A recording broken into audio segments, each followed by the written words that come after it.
যদি বেশি খাইতে ইচ্ছা করে তাহলে বুড়িগঙ্গার পানি খান, কিন্তু মাদক সেবন করবেন না ঢাকা আটে। ঢাকা আটে আমরা মাদক মুক্ত ঢাকা আট গড়ব ইনশাল্লাহ, এবং মাদকের সব সিন্ডিকেট ভেঙে দিব। এখানে যারা মাদক সিন্ডিকেট রয়েছে এবং মাদক সম্রাট নামে যিনি রয়েছেন ওনাকে আমরা আহ্বান জানাবো, কর্মীদের হাতে অস্ত্র মাদক তুলে দিবেন না। সে কর্মী মাদক খেয়ে পরবর্তীতে আপনার উপরে আঘাত করে বসবে। এই জন্য কর্মীদেরকে মাদক থেকে দূরে রাখুন। আমরা ইনশাল্লাহ মাদক বিরোধী ক্যাম্পেইন শুরু করব। যারা এই ধরনের ঢাকা বিশ্ববিদ্যালয় স্টুডেন্টদের এরিয়া যায়া এক দলের একজন কর্মী সে মাদক সেবন করতেছে, আমরা ঢাকা আটকে ইনশাল্লাহ মাদক মুক্ত বানাবো।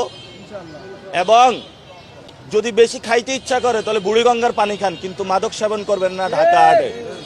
যদি আরো খাইতে ইচ্ছা করে তাহলে ময়লা খান, কিন্তু মাদক সেবন করবেন না। আমরা মাদকের বিরুদ্ধে ইনশাল্লাহ যুদ্ধ ঘোষণা করলাম।